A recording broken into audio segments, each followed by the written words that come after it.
Hello and welcome to Choose FI. Today we have Sean Mullaney, the FI tax guy, on the show to help us dive into all the nuance of a new tax law that was just passed. So the Secure Act 2.0 was signed into law by President Biden at the very, very end, the 30th of December of 2022. And this is really impactful for the FI community. And just like always, we need to stay on top of this. As the laws change, we need to change our strategy potentially, or maybe not. Maybe we find out this is just to the good, but we need to stay on top of it. So that's the essential part. So with that, welcome to Choose FI. You're listening to Choose FI Radio. The blueprint for financial independence lives here.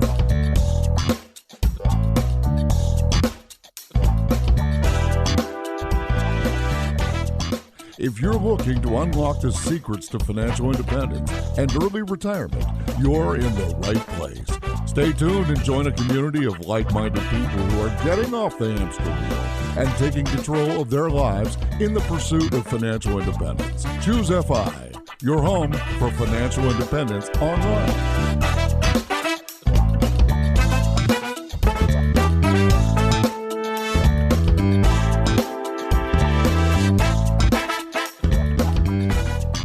All right, Sean, thank you so much, as always, for being here to really be our tax expert to help us dive into this. As you know, I'm a CPA, but in name only. I think I can provide some summary and such, but I really want to dive into the nuance because this, quite literally, this impacts the FI community, especially because we are savers. A lot of this has to do with retirement accounts and 529s. So we need to get on top of this ASAP, and this is coming out just about 3 weeks after the president signed it into law.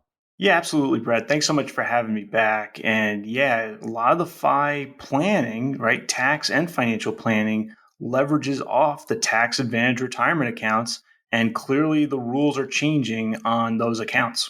Yep, they are indeed. They are indeed. So we need to stay on top of this. So, all right, Sean, you put out an article called Secure 2.0 and the FI Community. And we're actually recording this on January the 10th. So just in case anything is updated in the intervening time, just like always, for the audience, if you want to keep on top of things, you can always subscribe to my newsletter. I actually just linked out to Sean's article today in today's FI Weekly. Just go to choosefi.com/subscribe. And I try to keep on top of everything that's happening in the FI community. So any little nuance, I'll keep updated with this. But Sean, there's a lot to go into. So I'm actually going to let you drive this, since I suspect that this article is really going to be how we strategize this entire episode. Yeah, Brad. And if I'm starting this off, I would start off with what is the most important change and also the best news, right? The most important change from Secure 2.0 for the FI community is the delay in the so-called required beginning date for required minimum distributions, right? So let's just step back for a second. Folks love traditional IRAs, traditional 401ks. It presents an ability to take tax deductions and save for retirement. So the money grows tax deferred, but eventually the government's going to get its cut. And the RMD is one of the ways the government gets its cut. For the last few years, folks have been required to take the RMD starting in the year they turn 72. So find your 72nd birthday. That's the first year you have to start taking these RMDs, which does limit some planning opportunities. Well, Secure Act 2.0 comes in. It says, well, if you were born in the year 1960 or later, you get to do your RMD beginning at age 75. So there's zero RMD for ages 72, 73, and 74. For those born in 51 to 59, it's age 73. But for most of the audience, it's now age 75. So that, I think, has several effects that make traditional deductible retirement account contributions that much more advantageous, particularly for those in the FIRE movement. Okay, I like this. So, right, it's giving us more flexibility. So the RMD, as I see it, is anytime you're required to do something from your financial accounts, it limits your options and it limits your flexibility. So I guess my first question is, what type of accounts are RMDs required on? Great question, Brad. So the main one that folks think about in terms of their wealth accumulation, particularly in the FIRE movement, is the 401k, right? So the traditional 401k has RMDs, but so do 457s, 403bs, and traditional IRAs, right? So there's no workaround. A lot of times folks will retire, they've got their old 401k, and they just want to move it to their own traditional IRA, right? That's perfectly valid tactic in terms of financial planning. That doesn't get you out of the RMD though, right? So those accounts all have RMDs. Now, Roth accounts don't have RMDs. Roth 401ks used to have RMDs. It was easily solved by moving from the Roth 401k to the Roth IRA. Roth IRAs during the owner's lifetime, no RMDs. But what happens is if you've got a large balance in a, say, 401k, traditional IRA, 403b, whatever it might be, and now you got these RMDs coming down the pike at age 72 or 73 or 74 under the old rules, guess what? It's going to be a little taxing, right? Because that money has to, like you're saying, Brad, it has to come out. So it means we've got a tax bill due. And, oh, by the way, it limits our Roth conversion opportunity. So that's where this becomes not so much, well, it is a rule change, but not only is it a rule change, it's a bit of a planning change for those of us in the FIRE movement. So the traditional FIRE tax planning, Brad, you and Jonathan have been talking about this since practically day one of the Choose a FI podcast. This is the classic financial independence tax planning. What folks pursuing FI, generally speaking, do is at work, they take deductions for 401k contributions and they try to max those things out. Now, that is grabbing the benefit today, those juicy tax deductions, but it comes at a cost, and that is the tax deferral. Now, the FI movement has an antidote to that, and that is Roth conversions. While one is, generally speaking, early retired, generally speaking, up until the age we take RMDs. So if someone, say, retires at 55 or 60, they have between the date of their retirement, generally speaking, depends on when in the year, but let's just say date of retirement through the date they've got to take the RMDs, generally speaking, again, where, hey, let's do some very efficient Roth conversions, because in the FIRE movement, if we're not working anymore, we generally show very low taxable income on our tax returns. So by moving out from age 72 to age 75, we now have 3 more years where we may be showing very low taxable income. And it gives us 3 more years where we could potentially do these Roth conversions. It's a really nice opportunity. And it also takes some of the pressure off, right? So maybe we're 60 years old, we just retired, and we're like, oh no, RMDs, this is terrible. We got to do Roth conversions, and we got to do a whole lot of them. Well, now instead of maybe 61 to 72, that person has, 61 to 74 to get these things converted over. And it makes the FI movement planning even better, because it gives us that much more time to solve for high taxes on our traditional 401ks and get that money over to Roths tax efficiently. Yeah, I love this, Sean. And yeah, as you accurately said, we've been talking about this since the beginning, because to me, this is one of those superpowers of FI, right? Which is, we like to say, control what you can control, which for most of us means on the front side, we can put into tax deductible accounts, like we're talking about here, the regular 401k, traditional IRA, et cetera. And you get a tax deduction currently essentially at your top marginal rate, which is a known quantity right now. Now, of course, we cannot predict tax law or tax rates any number of years in the future, not less decades, of course. And they might be higher, they might be lower. That's unknowable. But again, going off the best information we have, like you're talking about, we have the ability to potentially, again, when you can control this, when you control what your life costs, when you have a lot of control over ultimately your taxable income, which is such an unusual thing, right? Outside of the FI movement, like we're talking about controlling our taxable income down to this most minute of detail of, oh, wow, I have this much space for my standard deduction. And oh, maybe I get some tax credits or whatever it may be. You could have essentially get a lot of this income, that quote unquote income that you're pulling out, this taxable income you're creating in many senses. You can get a lot of that at $0 of federal tax, or pretty darn close, on the first X number of tens of thousands. And of course, again, we can't predict what that's going to be, but we will keep everyone updated. But the conceptual framework, Sean, I think is the most important part.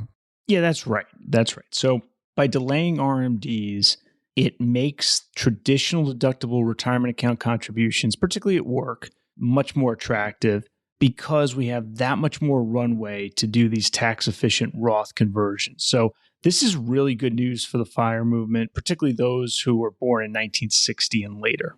So right, essentially right now, that's for anybody who's 63 or older, just got it sounds like about a 3-year add-on. 3 years. And I think you said people born in the 1950s got a 1-year add-on. Is that correct? Yeah, if you were born in the year 1950, you got no add-on because you had to do your RMD at 72 starting in the year 2022. But 51 to 59 gets to do it at 73, which is 1 year. And hey, look, every little bit helps. You'll take it.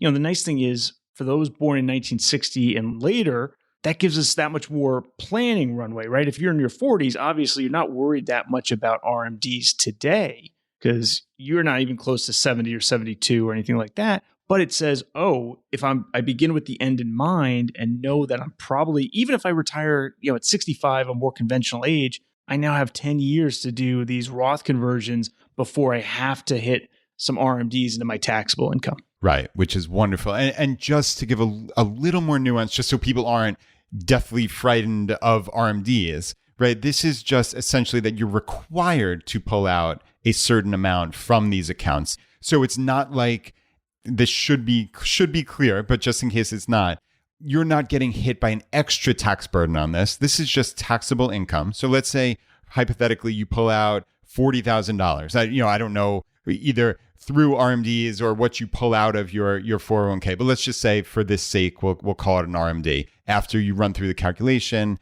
And of course, I would personally get professional advice when I was first calculating that. But let's say it came out to $40,000. So just back of the envelope, that would be your taxable income. But then, of course, you get your deductions, right? So let's say your standard deduction, your married filing joint, it's somewhere, of course, we can't know what it'll be decades from now, but right now it's somewhere in the mid 20,000. So let's even just say we'll round to $25,000. So that comes off the top, and that your taxable income then is $15,000. And then that is what is applied against the marginal tax brackets. And most of that will go to the smallest marginal tax rates, right? So the effective tax rate on that $40,000 of income that you're pulling out is going to be fairly small. Now, that doesn't mean it's zero, obviously, but I just want to make it clear to everybody, there's no special, Sean, to my knowledge, there's no special tax on an RMD. It's just, this is taxable income. That's right. It's just ordinary income. So it starts off where every other piece of income starts off, and then different things like qualified dividends have preferential rates and things like that. We don't have to go down that road. But you're exactly right, Brad, that because of the nice high standard deduction, which Secure Act 2.0 doesn't touch the standard deduction in any direction, but because of the high standard deduction and then the progressive tax rates, RMDs are not something to be that feared. But if we can do strategic Roth conversions, that can make sense. The other thing to remember is when you were working, that 401k contribution went in at your highest marginal rate. So maybe you were working, your salary is $200,000. So now you got $200,000 of taxable income. Yeah, sure, less the standard deduction. Maybe you're itemizing, but you're at a much higher taxable income. So you might be in the 22, 24, 32%, 35% marginal rate. If you move $10,000 at that marginal rate now into my 401k, I get a tax benefit at exactly 22%, 24%, 32% times that $10,000. That adds up real quickly, and that's a bird in the hand. I get that money this year, and then later on in life, I pay, like you're saying, starting going back through those progressive tax brackets and deferred. So it can really work out well. Yeah, this is big. So we tried to layer in a couple additional details of flavor there on the benefits of FI, why we like these tax deferred accounts, et cetera. So Sean, that is wonderful news. So what's the next piece of Secure 2.0? So the next piece is where Congress gets ironic. A dangerous game. Yeah. Well, so one of the things they're doing in Secure 2.0 is they're saying, you know what? We want more folks to make Roth contributions to workplace retirement accounts. And the reason they want to do that is because of the machinations of how they score these tax bills in Congress, right? So if folks were taking 401k deductions because they're contributing their $10,000, say, to a 401k and they get a big tax break this year, the government says, oh, we're losing tax revenue. well, what if we give them even more Roth options and maybe they'll start, behaviorally switching to Roth contributions? This year we get more tax revenue because they don't take the tax deduction. So they did a few things. One thing they did is they said for the SEP IRA and the simple IRA, now those are generally smaller businesses. Traditionally, those have been only traditional deductible accounts. Now those can be Roth accounts. The second thing that they said is, how when your employer has a matching contribution or some other contribution to your 401k, 403b, 457, other qualified plan at work, that had to be a traditional deductible contribution. They're now saying employers can affirmatively elect to give the employee the option of treating that as a Roth contribution, right? So I call this Rothification, and other folks I think have used that term too. So they're trying to get more of these retirement account contributions to be Roths. And look, it's always good to have a tool in the toolbox, even if we may not want to use it. I do think for many in the FIRE movement, because of the first point we made, this is probably not that great of an option. There's other reasons why you might not want to have all Roths going into early retirement. We could talk about that. It's another tool in the toolbox, but do note too that employers are going to have to move in this direction, right? It's not automatic. The plan itself would have to make a decision to say, okay, we're going to offer these Roth options that Congress now lets us offer. So it may be you go to work and, hey, can I do a Roth SEP IRA or can I do a Roth matching contribution? And your employer might just say no. And they have the right to do that. They design the plan, So there's a movement towards Rothification, but at least initially, many in the FIRE movement might want to say thanks, but no thanks. Interesting. So, right, the irony is that, right, on the first part of RMDs, it's actually a benefit for these traditional accounts. And now you're saying the Rothification is just also giving more options, which is wonderful, right? As far as we're concerned, the more flexibility, the better. Now, necessarily, is that what people in the FI community are going to choose? Maybe, maybe not. I personally like the tax deferred accounts because, again, for me, it's control what I can control. I'm getting it at my top marginal bracket. And I believe, based on my expenses, that I'll be able to control my tax rate significantly come the point when I'm no longer making any income. And I love that flexibility. But again, some people like to have tax diversification for whatever reason. So I know in past episodes, you've talked about how much you actually love the regular Roth IRA. So it's not like you're saying here, oh, I dislike Roth options. That's clearly not what you're implying at all. Yeah, so great point, Brad. So I like the dynamic duo of traditional deductible account contributions at work, right? 401k, 403b, whatever that might be. And then at home, we do the $6,500 annual Roth IRA contribution. Maybe we do Backdoor Roth, whatever that might be. And why is that, right? So at work, I like the deductions because it's the bird in the hand. And then we can do these Roth conversions in early retirement, even in later conventional retirement. And we're good to go. We're cooking with gas. That's great. But at home, most listeners, not all listeners, but most listeners can either do a Roth IRA or a non-deductible traditional IRA based on the rules, right? At work, if we do a Roth 401k, that's great, but there is a trade-off, and that's the tax deduction we could have gotten for the traditional 401k. So that's a trade-off, right? Doesn't mean it's not the right trade-off, but there really is an opportunity cost. At home, the way the rules work on your regular IRA is a lot of the listeners out there are not going to be able to deduct that contribution to the traditional IRA. So if we can't deduct a contribution to a traditional IRA, doing a $6,500 or $7,500 or if we're 50 or above year 2023, if we're going to do that Roth IRA at home, we haven't foregone a tax deduction. So I like this idea of, hey, let's build up some Roth accounts at home, right? Regular Roth IRA. Maybe we have to do the Backdoor Roth if it works for us. But now we're building up some Roth accounts. That's great. And then at work, we're building up a nice traditional retirement account that we can then do Roth conversion strategically when we're early retired or maybe even later in retirement. Yeah, I like that. So, right, if you're not getting the deductibility, then essentially there's no reason not to do the Roth IRA. And since you've said before, the contributions to your Roth IRA, you can actually pull out, right, at essentially any time. There's more or less, and of course, we can never give blanket advice, as you know, Sean. I know you take great pains to say that we can never give blanket advice, but there are very few reasons not to do that if you have the option, because you do have the flexibility to pull out of that Roth IRA. That's at least how I kind of conceptualize this. That's right. So the Roth contributions can come out tax and penalty free at any time for any reason. Now, generally speaking, we don't want to take those out before age 59 and a half, unless it's part of a very well-crafted financial plan, because we want that money to stay in for tax-free growth. But one of the things I like about the Roth IRA is essentially the contributions can serve two masters. In theory, they can be our emergency fund as we're coming up in our financial life, and we hope we never touch it, but it could be our emergency fund, but then it can also serve the master of our longer term retirement. So I think that's important. One other thing to think about is healthcare and retirement. So this is an issue out there in the FI world. And I don't have all the answers. I don't know that anybody has all the answers. But there are these things called premium tax credits, right? There are going to be a good number of folks in the FIRE movement who, before age 65, will be on an Affordable Care Act plan.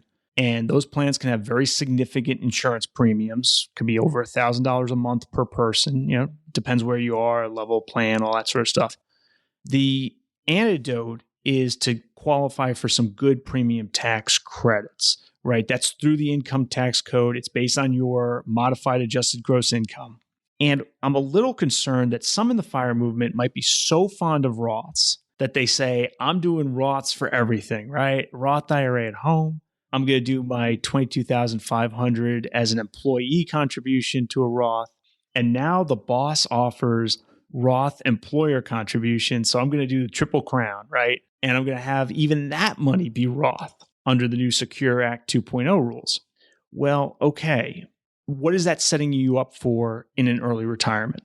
It's setting you up for a balance sheet where you own your primary residence, you own some taxable brokerage accounts, who knows, but at least some, and then everything else is Roth. Well, that's not necessarily a bad thing, but it can be a very bad thing when we're trying to qualify for these premium tax credits to significantly reduce our health and care insurance expenses. Because what they're saying on these premium tax credits is you get them if and only if you have income sufficient so that you don't qualify for Medicaid. And that qualification depends on the state you live on. To my understanding, it might be anywhere from 100% of federal poverty level to 150% of federal poverty level, very broad guidelines. I was looking at the numbers for California in 2023. If your income is below $39,750 for a family of four, you would qualify for what's called Medi-Cal, which is California's version of Medicaid. From a doctor experience, from a user experience perspective, most folks don't want to be on Medicaid. They want to be on an ACA plan. They could, in theory, be on an ACA plan, to my understanding, but they'd have to pay full freight. They would lose thousands of dollars of premium tax credits, and if they can't generate up to that $39,750 and above. So if you only own a primary residence, a handful of taxable assets, and Roth accounts, it's very hard to generate that $39,000 plus of income in that particular case. You don't have money to do Roth conversions, right? The Roth conversions can be the toggle to say, oh, I have $500,000 in old 401ks. I'll just convert, the $35,000 I need to convert this year to generate enough money to stay off Medi-Cal. And now I can get these premium tax credits, right? So I think it's going to be good to have at least some money in that traditional retirement account so that you can toggle on some modified adjusted gross income through affirmative Roth conversions. Yeah, it's so interesting, right? This balancing act, and you're weaving through not having too much taxable income, not having too little, as you're saying, to make sure that you're off of Medicaid and qualifying for ACA. So again, flexibility is the name of the game. And just to provide a little clarity for people who aren't that familiar with Roth accounts, that money, when you contributed it originally, potentially, years or decades prior, that was with post-tax dollars. So you've already paid the tax on it, which is why Sean is saying that if you only have Roth accounts, there's a high likelihood you won't be able to have a high enough taxable income to essentially avoid Medicaid. Because what happens is when you pull money out of the Roth IRA, you've already paid the tax on it upon contribution. So there's no more tax. So you can pull any amount out that you want, and it's all non-taxable. Whereas, as we're saying, with traditional accounts, every dollar you pull out goes on your tax return as taxable income. So again, having that flexibility of having options here, it allows you, while sure, you want to pay as little tax as you can in theory, you don't want to miss the forest for the trees or be penny wise, pound foolish. I can keep going all day here, right? Whereas if you're going to get potentially $1,000 a month premium credit on an ACA by having low enough taxable income, but having high enough to avoid Medicaid, that's the sweet spot. And of course, Sean, this is going to update a ton of times in the next couple of decades, and we'll stay on top of it, right? We don't know the precise number. Yeah, and I think, Brad, you bringing up a great point about it's about general principles. It's not about, I'm going to exactly measure it. So I think the general principle here is that if you're going to be early retired, you probably want some amounts in all three of those buckets, right? You want some taxable assets, you want some Roth assets, and you want some traditional assets going into that early retirement. You did mention, I'll just make one clarifying point. Technically speaking, you can pay tax on a Roth IRA distribution, but it's very difficult to do so. Okay. Because you can only pay tax on a Roth distribution if you take it out before age 59 and a half, or you haven't had it for 5 years, right? There's a handful of people maybe open their Roth late in life. But generally speaking, if you're under age 59 and a half, and you've previously withdrawn all your contributions and all your old conversions, that's a rare circumstance, but it can happen. It absolutely can happen. So in theory, there's a way to create tax from a Roth IRA, but it's not a good thing because you have to almost empty most of that account. So in many cases, that's not a good thing. But the general flexibility point most certainly obtains, right? We're seeing nothing in Secure 2.0, in anything else out there that doesn't suggest being flexible is going to be very important to having a successful early retirement from a tax perspective.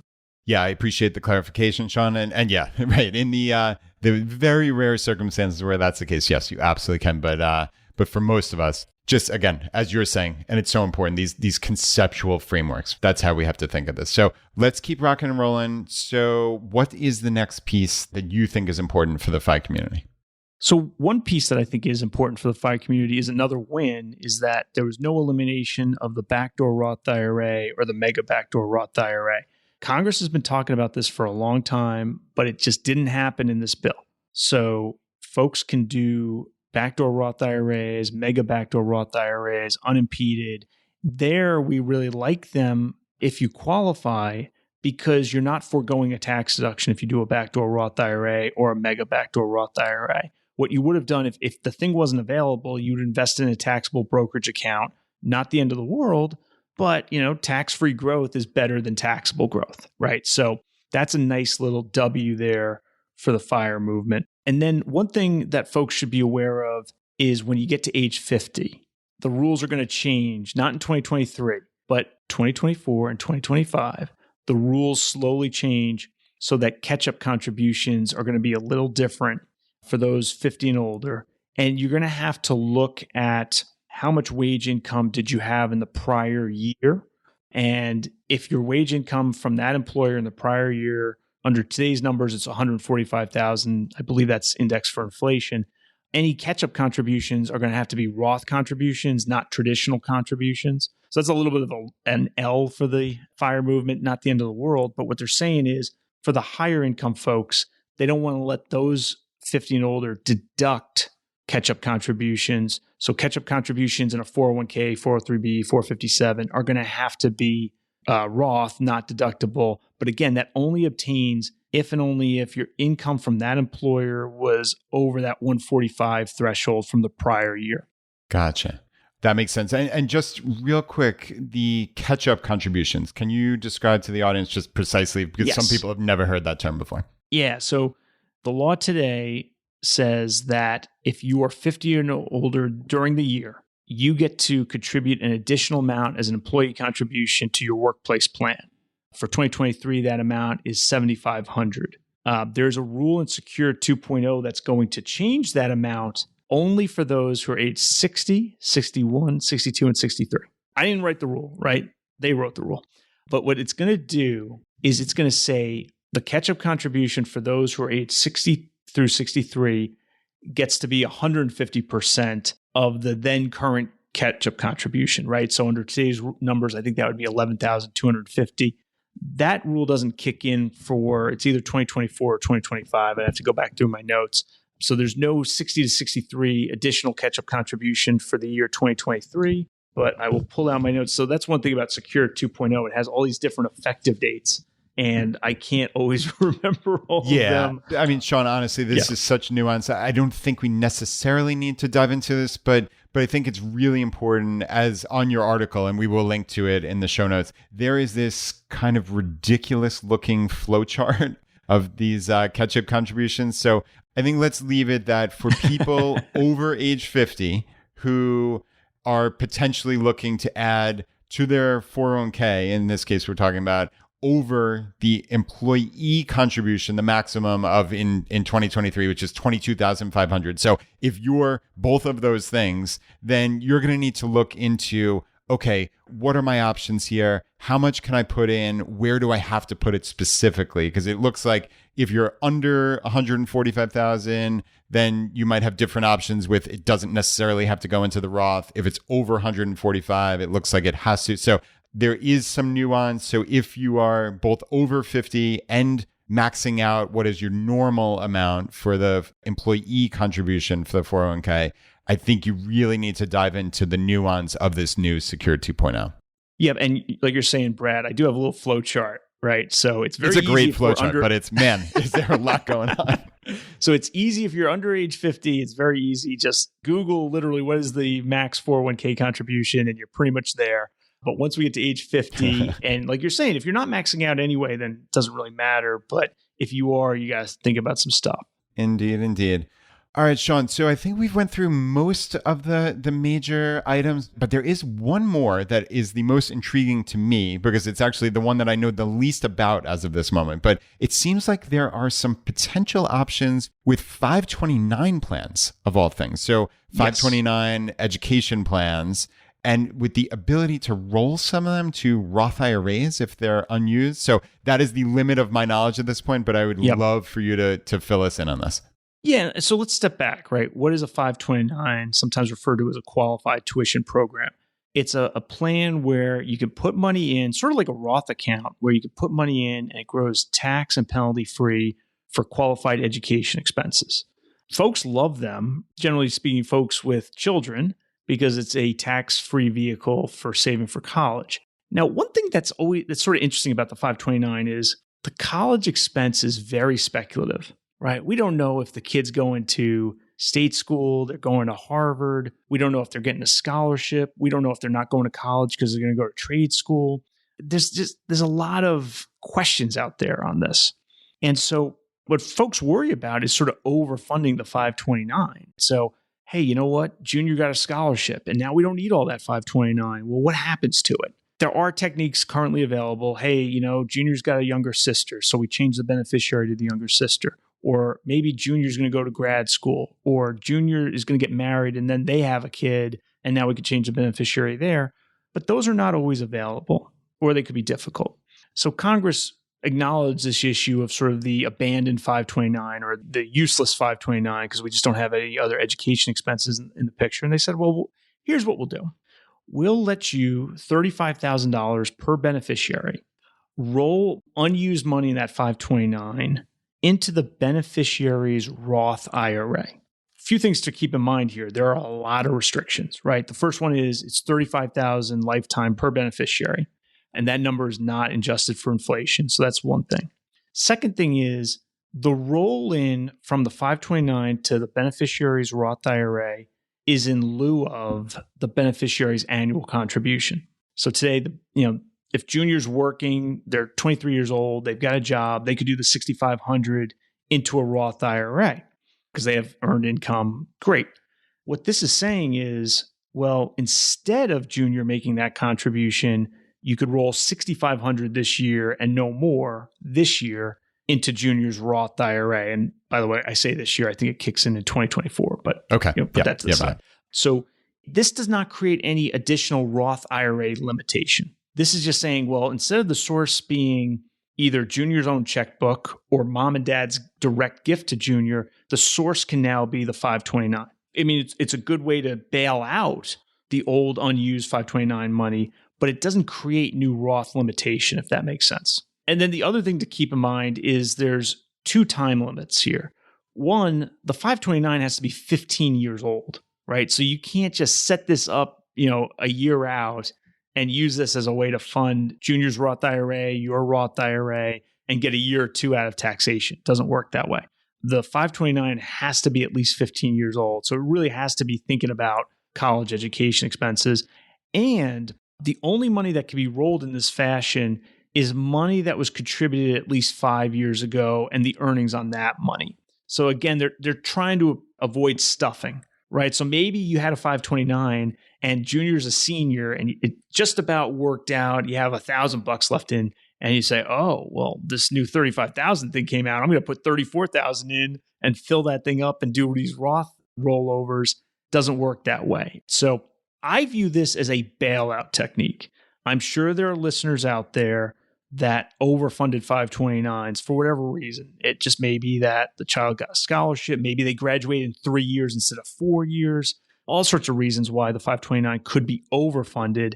And this is a good technique for those overfunded 529s to bail that money out. But what I would say is it's not a great planning technique, meaning it's a great tool in the toolbox. It's a great bailout technique if we find ourselves in a certain situation. But if I'm in the audience and I'm saying, oh boy, this could be a way of growing some money tax-free, and then in 15 years, I start funding my own Roth IRA, I'd be very hesitant about that. One, because I do think the IRS may issue some regulations policing that. I'm not sure about that. That's very speculative. But I think even if the IRS came out tomorrow and said, we're not going to police that, I'd be still hesitant to do it because I'm still locking the money up for 15 years. It's only $35,000 and it only replaces my annual Roth IRA contribution. And I still have to have the earned income, right, to make that Roth IRA contribution. So I could probably just make that Roth IRA contribution out of that earned income. So I'm hesitant to view this as much of a planning technique, but I certainly think it's a nice little bailout technique for those in the audience who have the overfunded 529. Yeah, that's a great mental framework for this, I think. So not looking at this as a planning technique, but looking at it as, okay, you have a 529 that may be overfunded for whatever reason. This is yet another, or this is a bailout option. And I know we've talked in the past about there are different options to take it out. There are penalties and things which it's not like the money is going to be stuck there forever. Or as you said, you could potentially change the beneficiary. There are lots of options. So the likelihood of the money getting stuck there forever is very, very, very slim. But this just gives you more options, which is what we're all about anyway. Yeah, I think that's a good way of looking at it, Brad. You do make a good point about 529s are very use restricted, right? It's got to be for qualified education expenses, which are mostly higher education, not exclusively, but mostly that were incurred during the year. So they're very highly use restricted. But yeah, I mean, in theory, if you had $100,000 sitting in a 529 and there are no more beneficiaries, no more grad school, nothing like that, one, you could look to this Roth technique, absolutely. And then two, if you had to take it out in a non-qualified distribution, all the growth is fully subject to ordinary income tax and the 10% penalty. Not a great way of doing things, but it wouldn't be the end of the world. You'd get at least the contributions that remain in there tax and penalty free. So like you're saying, it's not fully trapped, but very inefficient to take it out in a non-qualified distribution. Certainly, as a planning tool, that is not a good idea, needless to say. Yep. So just some clarification, because again, this will be useful for some people. Like we're saying, it's not as wonderful as when I first read, 529 to Roth IRA, this sounded like a bonanza. And like you said, it's a bailout. It's going to be nice, potentially, but this is not a planning tool. But in terms of the $35,000 per beneficiary, so is that no matter who it's coming from, that's a lifetime cap for that human being? Yeah, so this is something the IRS and Treasury are going to have to address in regulations, right? So nobody fully understands all the nuances on this thing. So in theory, you could have 529 for junior, and you got, say, 70,000 left in there. Could you change the beneficiary for 35,000 of it into a second 529 for sister? And now we do this for both. Nobody really knows the answer to that question. The IRS is going to have to sort of address that. So I think there's definitely a lot of outstanding questions here. And that's part of the reason I would not use it as an affirmative planning technique if we're way out. But if we are, like, hey, daughter's a sophomore in college, we think it's a little overfunded. Okay, great. We'll plan on using this technique to bail it out. But that's another thing to keep in mind. There's been a lot of enthusiasm about this. But the first question I ask is, does this increase Roth IRA limitation? Right? If this was a $35,000 in 1 year provision, then you might get a lot more excited about it, because now it's like, my limit isn't $6,500 for the kid's Roth IRA. It's now $35,000. Or if this got rid of like the earned income requirement, which it does not appear to do, in a way, this could have been a lot more generous if it created more Roth limitation. So in some ways, this is actually a somewhat fair compromise that Congress is doing, because they're saying, look, we don't want that money trapped in 529s. We don't want you to have to pay the 10% penalty on the earnings. So we'll let you substitute this money for the child's own Roth IRA contribution, and we'll say that's a fair compromise. Okay, that makes sense. And yeah, just the last little point of clarification, that this $6,500, so that's the current Roth IRA contribution limit. Now, so this actually would have to be done in increments year after year until you hit that 35. So you're almost making, and this is the wrong terminology, but like a distribution, if you will. It's a rollover from your 529 into the Roth IRA in whatever that the limitation is for that calendar year until you reach that 35K total lifetime. That's exactly right. Now, the other thing to keep in mind is the IRS is going to have to issue some regulations on a point I think you were getting at that I forgot to address. What if the grandparents have a 529 for the kid as a beneficiary, and then mom and dad separately have a 529 for the kid? Is it $35,000 per beneficiary over all 529s or over that 529? I mean, even if it was 35 for the two, so 70, the kid still has to have the years of the annual Roth contribution. So even if the IRS gives us a very generous rule, which I suspect they won't, but who knows, right? I'm not writing the regulations. That annual limitation acts as a real governor on this thing. Like I said, this doesn't create new Roth IRA limitation. And for that simple reason, this isn't all that exciting, but it is a good bailout technique, right? So if you're mom and dad and you've overfunded the 529 and you just didn't know what to do, this gives you a nice tool in the toolbox. Nice. Very, very cool, Sean. So that seems to be the, as of today, what we want to glean from the Secure 2.0. Of course, who knows? There might be additional nuance that comes out later, but it seems like those are the most impactful items for the FI community as of today.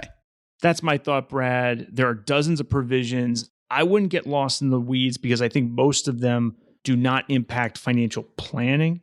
I think we've covered the big ones, right? Of course, depending on any one individual circumstance out there, we may have omitted something that's very impactful for a particular listener, but I think we've hit the high points. Great.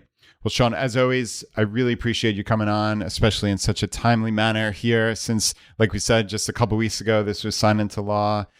People can find you at fitaxguy.com, and you just recently put out your book, Solo 401k, the Solopreneur's Retirement Account. Anywhere else people can reach out to you? So folks can find me on Twitter, Sean Money and Tax, and they can find me at my financial planning firm, MullaneyFinancial.com. All right, Sean, as always, we really appreciate your expertise. Thanks for coming back. Thanks so much for having me, Brad.